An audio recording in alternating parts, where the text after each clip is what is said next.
Thank you very much, Marcus, for introducing me, for your kind and flattering words. I am happy to participate in this event and grateful that you invited me. Thanks a million.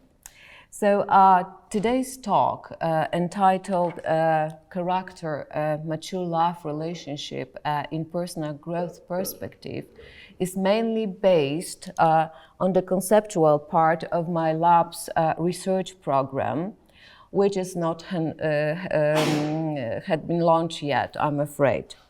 I suggest that this presentation is mostly theoretical and speculative. So before developing the central theme announced by the title, I would like to share with you some general or even meta thoughts that work as a punch in the cake. Obviously, those thoughts are punch, but my specific psychological approach is this punch-saturated cake, but I'm afraid without cherry on the top because lack of significant empirical support. So I embark on the first of the four of general thoughts, which refer to two perspectives on person within personality science. So according to first, which is called character viewpoint, persons are considered as moral agents, and they are relatively rational and intentionally consistent, self-determining, and here within this approach, persons are seen as an active individuals. So their actions are subjected to moral evaluation according to personal, cultural, or social standards, while personality viewpoint does not directly relate to the normative standards. And here, persons are seen as passive individuals, what means that they are affected by the forces beyond the conscious choices, free will, intentions. So I have to add that personality and character are not identical notions. It means that they cannot be used interchangeably, what is actually systematically scrutinized in the historical and conceptual way. I will return to this issue later in my presentation. We probably noticed that within this character viewpoint of person, the human beings are perceived as an acting persons. What does that mean? It means that the persons are understood here as individuals who form oneself's personality or functioning by doing, not simply by possessing emotions, thoughts, statements, expectations, or motivations. So in other words, persons are not passive wanters, owners, or thinkers. With a certain latitude, this definition consumes the scholastic principle, which is operare secutor esse, meaning that the act of being follows the act of doing. So each human acts, that is action and activations, have their subjective and metaphysical dimensions, so agentic and being dimensions. And human functioning, that is doing and being, is always dynamic, not static. So by doing, persons experience the subjectivity, exceptionality, what is called self-experience. And the self-experience allows different cognitive acts operating in reflective conscientiousness, what builds self-understanding and self-knowledge. This, in turn, constitutes something what is called self-efficacy, here understood as the conscious participation in our dynamism, as being the cause and actor of the specific conducts or deeds. Having said this, persons are self-possessing and self-governing and self-determining subjects. In other words, we are the owners, directors, and makers of ourselves. Over and above that, individuals possess also the dynamism that is experienced passively. In other words, without presence of conscious. For example, activation of physiological systems of emotions. So as I said, okay, over and above that, individuals also possess the dynamism which is experienced passively. It means without the presence of our conscience. For example, activation of physiological system of emotions. Upon encountering fear, we experience sweating hands or trembling hands. So this is something what is experienced passively. And interesting thing is that this passive dynamism does not contribute to personal integration. What contributes to this integration? Conscious incorporation of activation of any acts performed deliberately, and always conscious incorporation is responsible for execution of any conduct. So taking together conscientiousness with its functions plus self-efficacy plus free will and the sense of being part of community together contribute to moral development, personal growth, and more mature expression of our personhood. It led us to the conclusion that a person is responsible for her actions and choices or decisions. I'm sure you recognized that I borrowed this acting person model from personalism, to be more precise, from Karol Wojtyła's philosophy. And another point worthy of mention is the overwhelming presence of the self in explaining the acting person concept. The question is this enticing approach in the modern world? Is it a useful approach in modern world? Let me digress now. I assume that you know Yuval Noah Harari, who is the most profound thinker of our time, and he is the author of the bestsellers Sapiensis Homo Deus of 21 Lessons for 21st Century. He provided interesting definition of person. According to him, a human being is an hackable animal. It means that thanks to new technology and possibilities to gather big data and computer power, we reach the potential to know the person based on the biometric data. I would add an acting person is not necessarily needed to know a person, to know himself or to know herself. And a wide range of functioning of algorithms, of course, built on this biometric data, is equally fantastic and terrifying, because algorithms might be predictor of our choices, desires, counselors, based on the knowledge about the person which is not accessible to person, might trigger personal development or growth. They are also emotional regulators. They sometimes better know what kind of music, of piece of art and piece of literature provide you to keep you in a particular emotional state. And also they are health detectors, so they can easily detect physical and psychological problems in their early stage of development. And also identity constructors, but they usually provide something what we call fictional story about ourselves or our identity. So as you see, the potential of an acting person is minimized and even replaced by those algorithms. So it is possible when we outsource self-knowledge, self-exploration, or regulation to those algorithms. Of course, the question is, what is the future of the self? What is the future of the acting person? This is the food for thought. And the third general thought refers to causality. of any act, also of any phenomenon or event. So the systemic view of causality of any act involves the feedback model of causality, which involves circular, not linear processes. To be more precise, what is defined initially as an effect becomes the cause later, cause of the particular act.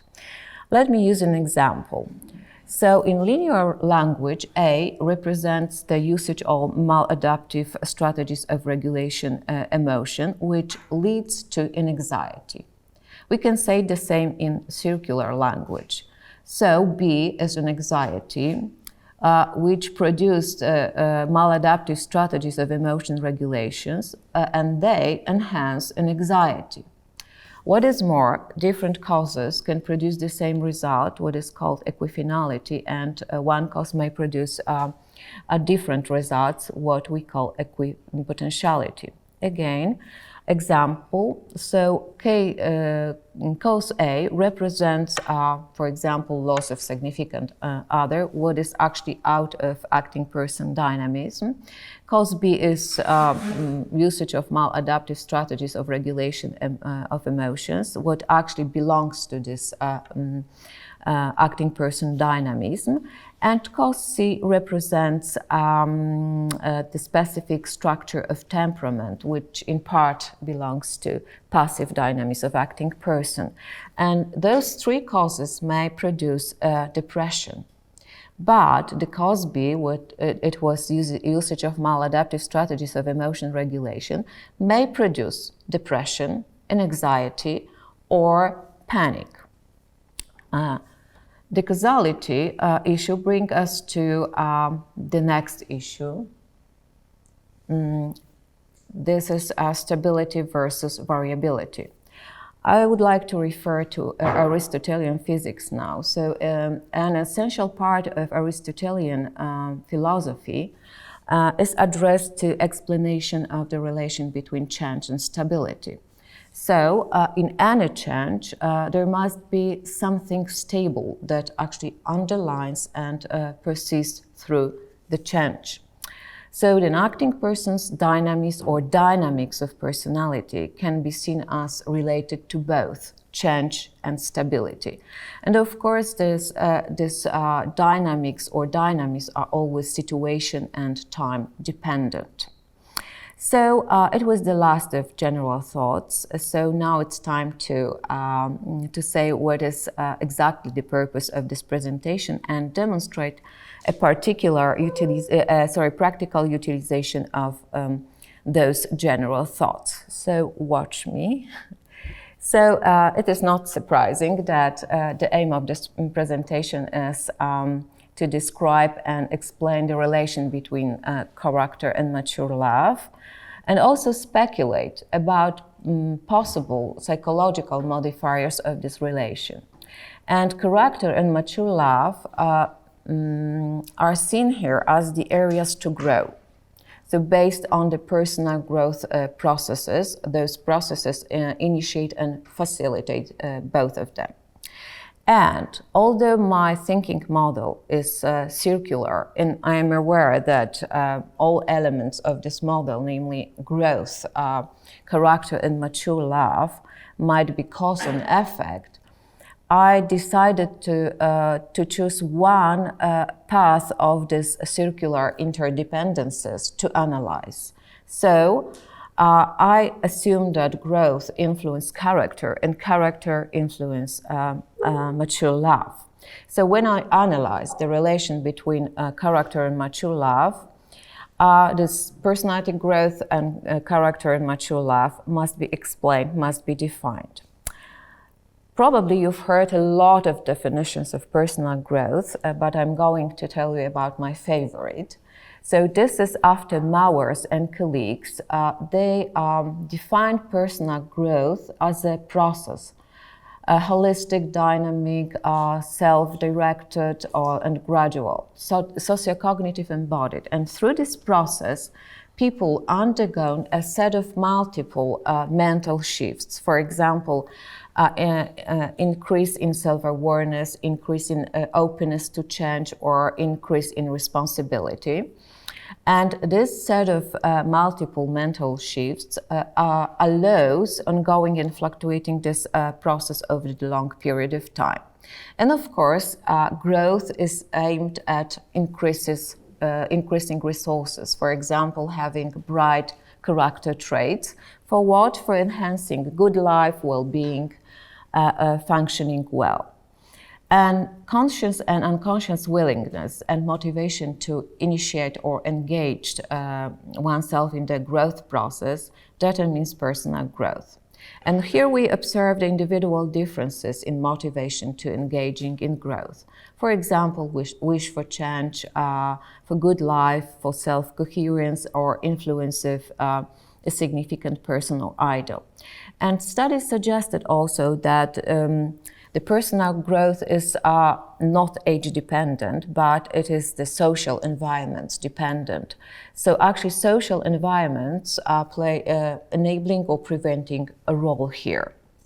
I think that some crucial issues might be added to this approach, namely that personal growth is more probable for the acting person, what means that acting person may regain or gain connection with the self. And this contention might be supported by a very nice theory which is called personal growth initiative. This theory points to the agentic aspect to the personal growth, and claims that we need two kinds of skills to initiate growth, namely cognitive skills and behavioral skills.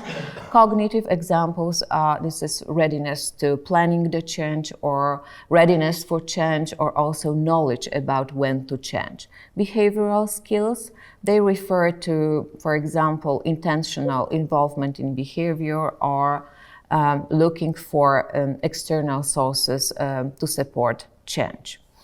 And here there are two main tenets, intentionality and transferability. The first informs about that growth is deliberate, always deliberate. Transferability signifies that the growth is not domain specific, what means that individual may decide in what domain they want to grow, what actually facilitate growth in another domain.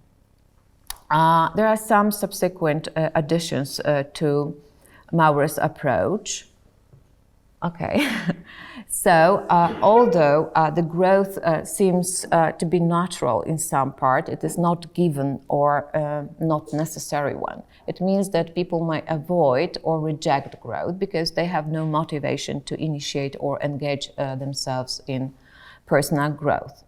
So it means that a person remains in the pre-growth stage of fixedness or rigidity, what might be described as automatic living, lack of responsibility, or self-understanding. And this lack of motivation to growth might be designated as the personal deterioration process, resulting, of course, among others, in the distance from self or living very much on autopilot. So this is about growth. Now it's time to define character. So at the beginning of my presentation, I said that character and personality are not identical notions, and indeed they are not. They have overlapping and distinctive features. And speaking about overlapping features in both perspectives, personality traits might be employed to describe and explain the person's functioning. And within the complex system approach to personality, we have nice conceptualization of trait. I said nice because it is my approach. So this theory advocates seeing personality as an umbrella term, embracing two broad groups of personality traits. Temperament traits, with a dominance of biological factors in their shaping, and also other temperament traits with dominance of environmental factors in the formation. Here we have the subgroup of traits, which is a group of character traits with a dominance of self-determinacy in their formation. And all personality traits are seen here as a complex hierarchical systems. So I vehemently reject the claim that personality traits are dispositions or tendencies to behaviors. So what is more, all personality traits play important functions in stimulation processing. I will explain in a few seconds what is stimulation processing. But now let's use as an example trustworthiness, which belongs to the group of character traits, and analyze its complex three-level organization.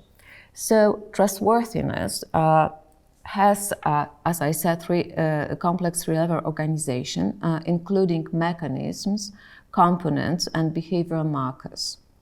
So in case of this, of trustworthiness, the cognitive mechanism refer to judgmental and evaluative processes which underline this trait, and constant interactions between these elements, these mechanisms, produce something what is called emergent property, namely structural element of the trait, trustworthiness trait.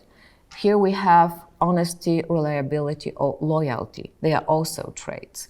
And from the constant interaction of the structures emerge their behavioral representations. For example, saying truth against self-interest or keeping promises. Within my model, what guarantees the stability of any trait is behavioral level. So practicing and doing constantly and conscientiously doing, in case of trustworthiness, saying the truth against self-interest. So this level actually reflects the active dynamism of a practicing person. What is more, according to many scientists, character traits are seen as a relatively stable element of personality. So I treat them as the stable elements that permit growing skills to love. So here, something what is stable and what permits changes of different phenomenon is character. So now it's time to explain what is stimulation processing. Generally speaking, we receive stimuli from external and internal words. And traits, personality traits, help us to control these stimuli. However, they control stimulation in different ways. That's why we have three groups of personality traits distinguished based on the level of control stimulation. We have reactive traits, which inform about reflexive or fast automatic control of stimulation. We also have regulative traits. They are connected with mechanized and strategic control over stimulation. And finally, self-regulative traits, which signify volitional control. So character traits like compassion, honesty, responsibility belong exclusively to the group of self-regulatory traits, in contrast to reactive and regulative temperament traits like endurance, sensory sensitivity, or strength of excitation, and other than character traits in anxiety or depressiveness. This statement that character traits are self-regulatory traits is supported by other authors who state that character play an essential role in functioning of self, and they are regulatory assistants of the self. And also they have important impact on adaptive functioning of people, especially in complex social situations or in demanding personal decisions. And of course, they are engaged in managing one's actions and achieving goals. And character trait acquisitions occur in social learning or personal development. Here I am interested in personal development acquisition of character traits. So they are self-developed via a personal growth process, leading to the forging or shaping bright character traits. For example, compassion, honesty, courage. And also the opposite process to personal growth is possible. So through the personal deterioration process may occur the set of dark character traits like egocentrism, manipulation, or obduracy. So summing up, character traits are the group of self-regulative personality traits. They are structurally complex and hierarchical. They are relatively stable. They are emergent properties because they emerge from different cognitive mechanisms and other personality traits. They are self-developed with reference to preferred moral values or personal goals. They relate to moral development and comprises free will and self-regulation. That's why they are called regulatory assistants of the self. Why we need one more approach to character. So actually my model differs from the two prominent conceptualization of character provided by Cloninger or Peterson and Seligman in three important ways. So first, in emphasizing personal responsibility for character shaping. So this self-regulatory function of character traits actually tying them up with one's responsibility. And also in delivering broader group of character traits, so I provide also negative character traits to this group. And by extending the reference point of development of character traits from the moral values to the personal goals or attitudes toward others or the world or animals. And also by emphasizing the reason responsiveness of character traits. So bright character traits are responsive to valuable reasons, but dark character traits are responsive to wrong reasons. And also by pointing to their complex structural organization and specific functions in stimulation processing. I would like digress now. Yes. We conducted a pilot study on character structures with the intention to elaborate the character questionnaire, measuring those bright and dark traits. And we used the free listing method, and it was mixed with an open-ended survey. And we asked people to list bad and good character traits, list the desired character traits and answer why they want to possess them, and also provide their definition, their own definition of characters. And we collected over 3,000 answers on positive and negative adjectives, and almost 700 on desired character traits, with assigned motivation of having them, and 300 folks characters definitions. And with usage of analysis of frequency, we provided a joint definition of character. And so according to examined individuals, character is a group of positive and negative traits. And it is a group of acquired traits, not inborn traits, through self-development, self-determination, education. And they are relatively stable, but also subjected to changes via environment or self-activity. They relate to one's values, social norms, cultural norms, expectations, and they determine one's choices, actions, and also they reflect individuality and are expressed in our choices, actions, decisions, or attitudes toward animals and people. So you see that we don't need psychologists to construct a very brilliant definition of character. So among the main motifs of possessing particular character traits, people referred, among others, to the need for change, need for better life, to religion, to better social relations. And then we applied the linguistic analysis to eliminate from this list the traits related to temperament, intelligence, skills, or emotions. So finally, we develop a final item pool, and we use the very complicated statistical analysis, which is the network psychometric approach. Forget about it. So we identified 5 positive character traits among studied individuals.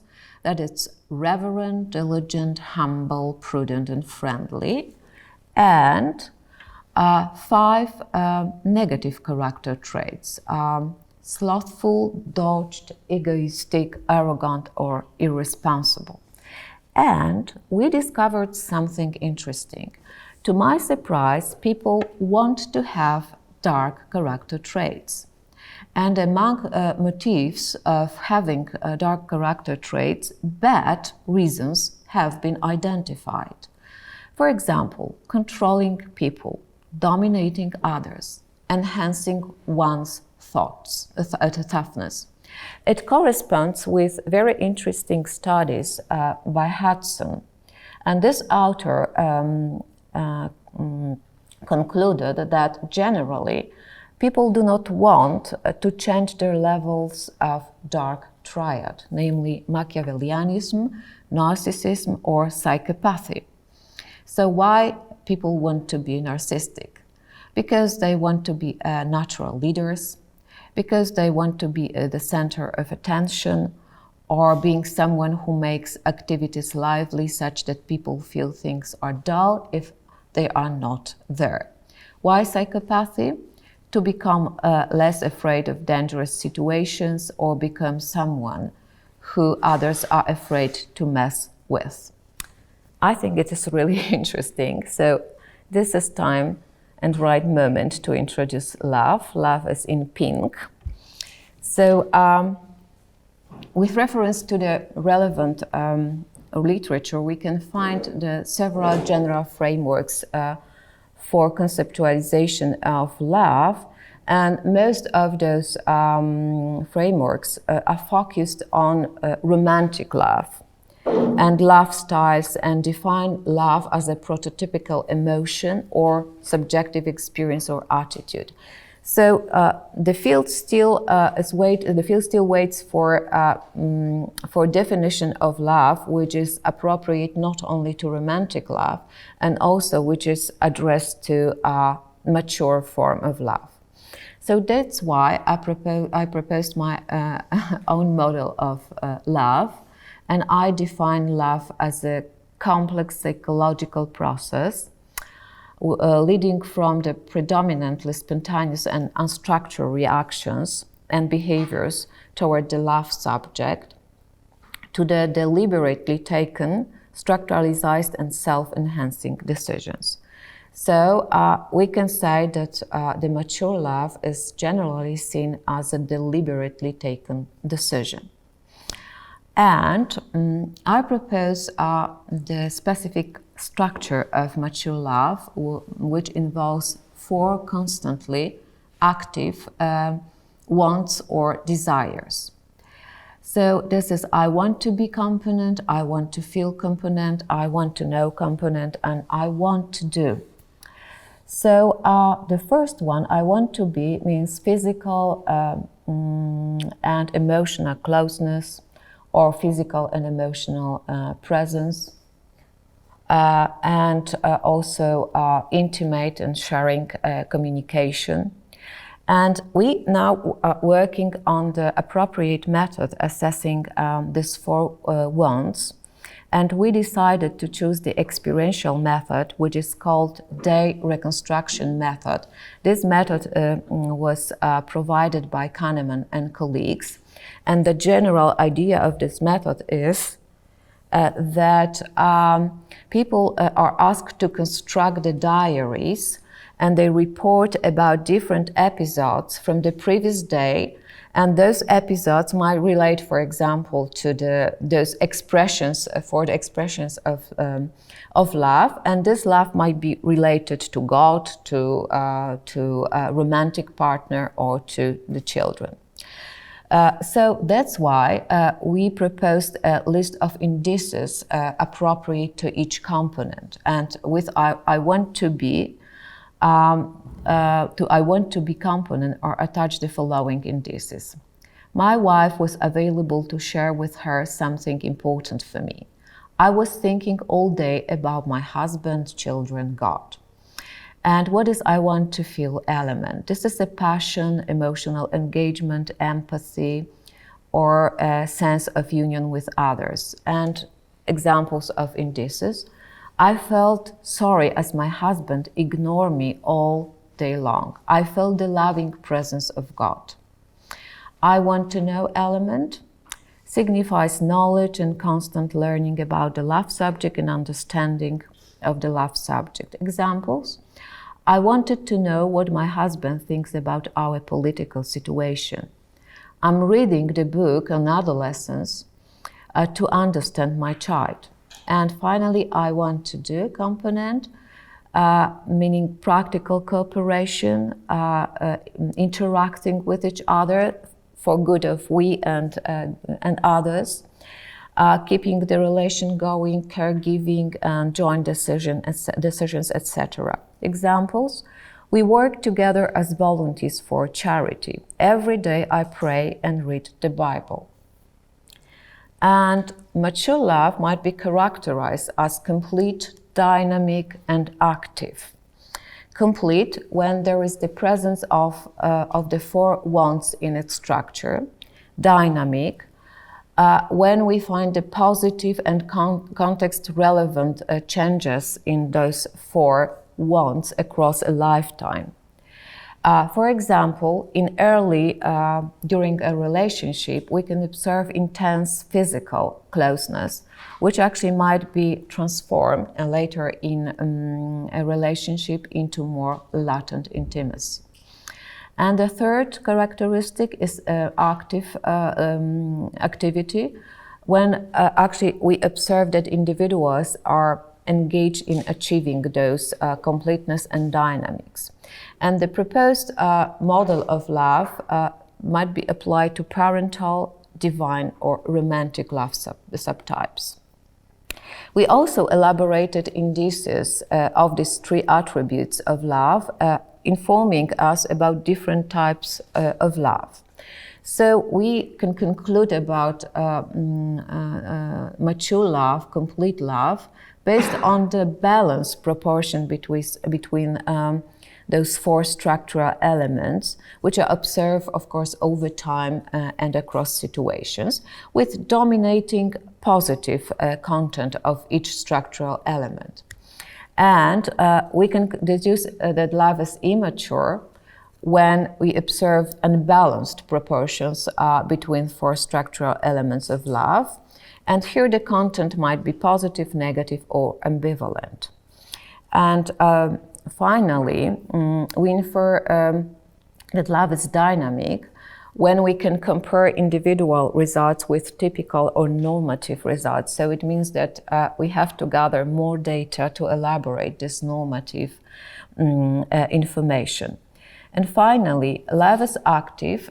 We can judge about this based on a total number of intentionally planned acts or cumulative number of each structural elements in these acts.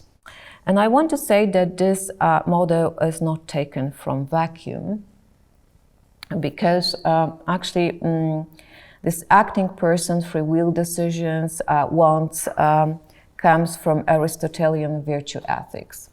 So Simon, following the Aristotle, identifies 7 qualities of moral virtue, but some of them are relevant here.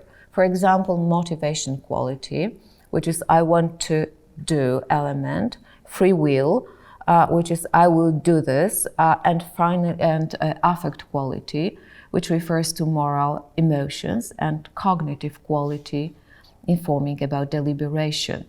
And all virtues requires, of course, practice to reach more excellency and proficiency in developing of these virtues. So this points to the behavioral quality of the virtue. And the structures of 4 wants were inspired by the existing theories of love in psychology. For example, to be element is close to Sternberg's theory, or to do component reminds the agape lifestyle. The systemic approaches give rise to treat love as a complex wholeness, dynamical whole, which actually have its own organizing and regulating mechanisms. So as you notice, the structure of those 4 wants captures emotional, motivational, and behavioral involvements involvements underlying, yes, the dynamics of mature love. And attributes of mature love originate from personal growth models. Personal growth is always dynamic and directed to achieve completeness in a specific area of functioning. And mature love might be, of course, one of this direction. It can be realized by actively practicing mature loving across situation and over time. But people might experience an extreme, very low or very high intensity of these 4 components. So, or the absence of at least one of these components or 3 characteristics, what leads to the various immature love types. For example, abounding this to-know cognitive component plus dominating tendency to extreme closeness, this is to-be element, might produce a childish or infantile love type. Or if dynamics into feel component reflects decreasing in empathy and in the to-do components show decreasing cooperation, it might compose the passive love type. As I said, my model bears some resemblance to Sternberg's triangular theory of love. He proposed 3 elements in the structure of love: intimacy, passion, and commitment. But his theory is addressed to the romantic subtype only. And intimacy is feelings of attachment, closeness, passion derives connected with limerence or sexual attraction, and commitment informs about short or long-term decision to stop love or to maintain love. So to be element and to feel bear a resemblance with to the Sternberg's intimacy, but to know and to do components are very specific to my model. And I speculate that they are the most important elements in love maintaining. Why is that? Because I think that intentional development of these 2 components engages a vast amount of energy and effort compared to be or to feel wants, which actually develop quicker with a less effort and energy. All right, so it's time to get back to the question, what is the relation between character and mature love? So surprisingly, few studies show the relationship between the love and character and the love and personality. I will cite some of them. For example, it was demonstrated that immature love was negatively connected with higher self-transcendence or cooperativeness, or positively with self-directness. And studies on the Big Five and love showed that intimacy, passion, and commitment go with a high agreeableness, but high conscientiousness was connected with intimacy and commitment. What is more, it was demonstrated that marital love impacted the change of Big Five. It was observed a decrease in neuroticism and increase in extroversion after marriage. And also it was shown that increase in openness in emerging adulthood delayed the commitment to marital love or to marriage. So the following intuitive interdependencies might be expected. That growth relates to bright character trait, and bright character trait influence mature love, and deterioration process leads to dark character traits and to immature love types. Stating the obvious, well, this is psychology, not logic. So the question arises if the counterintuitive patterns might occur. For example, connection between bright character and mature love. If the answer is positive, so it means that other variables like contextual, personal, dyadic might contribute to these counterintuitive patterns. So let's consider one of these possible variables, namely emotional functioning with its three domains: dominating affectivity, a tendency to anxiety and depression, and emotional regulation strategies. Again, ironically, few studies investigated the link between these three domains and love or romantic love, and also little is known about how character relates to those three domains. Although it was proven that character strengths are seen as a buffer against any malfunctioning. So also in this case, we conducted some pilot studies. We examined 10 persons per each domain. We examined married people and asked them to complete this experimental version of character questionnaire. We asked them to construct these diaries across 3 weeks to study these 4 wants of love. People also filled self-report questionnaires on personal growth, well-being, and also on dominating affectivity and anxiety and depression and behavioral emotional regulation strategies. So I have to add that we do not use here any complicated statistical analysis of this data. Actually, we analyzed data for each individual to look for the possible patterns of connections between character and mature love. So, as you probably know, people differ in terms of dominating affectivity, that it's in valence and content of affect. So Watson and Clark approach enables studying affect's valence. It is the dominating tendency to negative mood or positive mood. But this negative and positive mood, they have the specific contents. For example, negative affectivity might be composed of sadness or fear, or sometimes with guilt or hostility. And dominating mood, as it was showed that dominating mood is connected with general being and also intimate relations.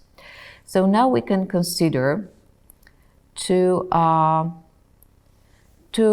interesting examples coming from this pilot studies.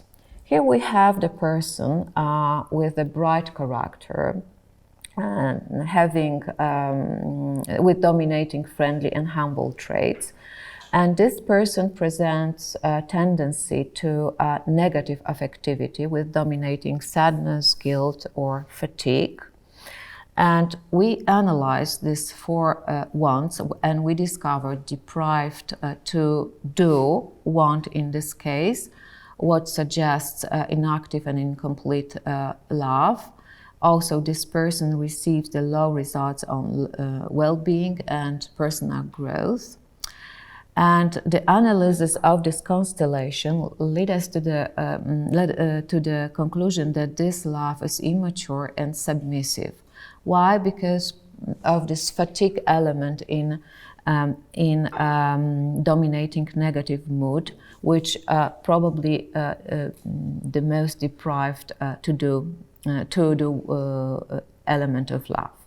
And one more example. We have here an adult person who possesses dark character traits. This person is egoistic and irresponsible, and reveals tendency to positive affectivity with dominating joviality, self-assurance. And here we observe deprived to know and to do wants, and also this type of love is inactive and incomplete, and we call this type of immature love like juvenile love type because of this joviality and egoistic trait of character.